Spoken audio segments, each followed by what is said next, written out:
Hello friends, welcome back to my YouTube channel. ഇന്നത്തെ dish വന്നിട്ട് ഞാൻ എപ്പോഴും വീഡിയോസൊക്കെ കാണുമ്പോൾ ഉണ്ടാക്കി നോക്കണം എന്ന് വിചാരിച്ചിട്ടുള്ള ഐറ്റമാണ്. സുരേഷ് പിള്ള സാറിൻ്റെ മാസ്റ്റർ പീസ് ആയിട്ടുള്ള ഫിഷ് നിർവാണയാണ് നമ്മൾ ഇന്ന് ഉണ്ടാക്കാൻ നോക്കുന്നത്. അപ്പോൾ ട്രൈ ചെയ്ത് നോക്കിയാലോ. അപ്പോൾ അതിന് വേണ്ടിയിട്ട് ഞാനിവിടെ റോബോ എന്ന് പറഞ്ഞ മീനാണ് എടുത്തിരിക്കുന്നത്. നിങ്ങൾക്ക് ഏത് മീൻ വെച്ചിട്ടും ഇത് ചെയ്യാവുന്നതാണ്. അപ്പോൾ നമുക്ക് ഇതൊന്ന് മസാല പറ്റാൻ വേണ്ടിയിട്ട് കുറച്ച് പൊടികൾ ഇട്ട് കൊടുക്കാം. അതിന് വേണ്ടിയിട്ട് 1/2 ടേബിൾ സ്പൂൺ മഞ്ഞൾപ്പൊടി, 1 ടേബിൾ സ്പൂൺ മുളക് പൊടി, ഒരു 1/2 ടേബിൾ സ്പൂൺ ഉപ്പ്, കുറച്ച് ജിഞ്ചർ ഗാർലിക് പേസ്റ്റ്, കുറച്ച് വെളിച്ചെണ്ണ. ഇതൊക്കെ ചേർത്ത് നമുക്ക് നന്നായിട്ട് മിക്സ് ചെയ്ത് കൊടുക്കാം. ശരിക്കും ഇതൊരു മീൻകറി തന്നെയാണ്, സിമ്പിൾ മീൻകറി. ഇത്ര സിമ്പിളായിട്ട് മീൻകറി ഉണ്ടാക്കാൻ പറ്റുമെന്ന് ഞാൻ വിചാരിച്ചില്ല. അപ്പം മസാലയൊക്കെ നന്നായിട്ട് പുരട്ടി വെച്ചിട്ടുണ്ട്. ഇനി ഒരു 15 മിനിറ്റിന് ശേഷം നമുക്കിതൊന്ന് ഫ്രൈ ചെയ്തെടുക്കാം. ഇനി ഒരു പാൻ വെച്ചിട്ട് കുറച്ച് ഓയിൽ ഒഴിച്ചു കൊടുക്കാം. ഇനി അതൊന്ന് ചൂടായിട്ട് വരുമ്പോൾ നമുക്ക് മീൻ ഫ്രൈ ചെയ്യാൻ വേണ്ടിയിട്ട് ഇട്ട് കൊടുക്കാം.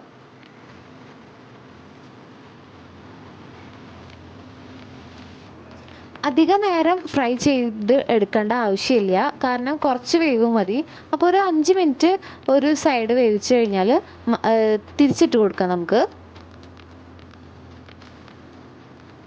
ഇനി ഒരു 5 മിനിറ്റ് കൂടി വെന്ത് കഴിഞ്ഞാൽ നമുക്ക് വേറെ പ്ലേറ്റിലേക്ക് മാറ്റാം. അധികം ഫ്രൈ ആക്കി എടുക്കണ്ട, ജസ്റ്റ് ഒന്ന് സോഫ്റ്റായിട്ട് കിട്ടിയാൽ മതി. ചട്ടിയിൽ ആദ്യം തന്നെ ഞാൻ കുറച്ച് വെളിച്ചെണ്ണ സ്പ്രെഡ് ചെയ്ത് കൊടുത്തിട്ടുണ്ട്. ഇത് നമ്മൾ വാട്ടിയ ഇലയാണ്, എന്നിട്ട് അത് നന്നായിട്ട് ഫില്ല് ചെയ്ത് കൊടുക്കുക. അതിന് ശേഷം കുറച്ച് വെളിച്ചെണ്ണ ചേർത്ത് കൊടുക്കാം. പിന്നെ കുറച്ച് കറിവേപ്പില, കുറച്ച് ഉള്ളി, ഇതൊക്കെ വെറും ഫ്ലേവറിന് മാത്രമാണ്. കുറച്ച് ഉള്ളി അരിഞ്ഞത്, പിന്നെ നമുക്ക് മീൻ വെച്ച് കൊടുക്കാം. അതിന് ശേഷം നല്ല കട്ടി നാളികേരപ്പാൽ നമുക്ക് ഒഴിച്ചു കൊടുക്കാം. പിന്നെ കുറച്ച് ഇഞ്ചി, 2 പച്ചമുളക് കീറിയിട്ടത്, കുറച്ച് പച്ചമാങ്ങ നൈസായിട്ട് അരിഞ്ഞത്, കുറച്ച് മതി, ജസ്റ്റ് ഒരു പുളിക്ക് വേണ്ടിയിട്ട്.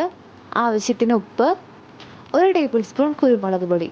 ഇതിൻ്റെ ഒരു ഹൈലൈറ്റ് എന്ന് പറയുന്നത് ആ കുരുമുളക് പൊടീൻ്റെ ഒരു ടേസ്റ്റും കൂടിയാണ്. അതിനുശേഷം നമുക്കൊരു കറിവേപ്പിലേൻ്റെ തണ്ട് വെച്ച് കൊടുക്കാം. എന്നിട്ട് കുറച്ചും കൂടി പാല്, കുറച്ച് കുറവുണ്ടായിരുന്നു, അതൊന്ന് കുറച്ചും കൂടി ഒഴിച്ചു കൊടുത്തുന്നുള്ളൂ. ഇനി നമുക്കിത് നന്നായിട്ട് തിളയ്ക്കാൻ വെക്കാം. അപ്പോൾ നന്നായിട്ട് തിളയൊക്കെ വന്നിട്ടുണ്ട്. ഒരു 10-15 മിനിറ്റ് നമുക്കിങ്ങനെ തിളച്ച് കിട്ടിയാൽ മതി. അതിനുശേഷം ലാസ്റ്റ് നമുക്ക് കുറച്ച് വെളിച്ചെണ്ണ ചേർത്ത് കൊടുക്കാം. ഇപ്പം നന്നായി തിളച്ച് വന്നിട്ടുണ്ട്, ഗ്രേവിയൊക്കെ നല്ല സെറ്റായിട്ട് വന്നിട്ടുണ്ട്. ഇനി നമുക്ക് തീ ഓഫ് ചെയ്ത് കൊടുക്കാം. അപ്പോൾ നമ്മുടെ ഫിഷ് നിർവാണം ഇവിടെ റെഡി ആയിട്ടുണ്ട്. എന്താണെന്നറിയില്ല, സാധാരണ മീൻകറിയേക്കാളും പ്രത്യേക ടേസ്റ്റും പ്രത്യേക സ്മെല്ലൊക്കെയാണ്. ഒരു മപ്പാസ് പോലെ അങ്ങനത്തെ ഒരു ടേസ്റ്റ്. ചോറിനേക്കാൾ അടിപൊളി അപ്പത്തിൻ്റെ ഒപ്പം പുട്ടിൻ്റെ ഒപ്പമൊക്കെയാണ്. പിന്നെ മോസ്റ്റ് ഇമ്പോർട്ടൻറ്റ്, ഭയങ്കര സിമ്പിളാണ് ഇത് ഉണ്ടാക്കാൻ വേണ്ടിയിട്ട്. അപ്പോൾ എല്ലാവരും ട്രൈ ചെയ്ത് നോക്കണേ. Bye, thanks for watching.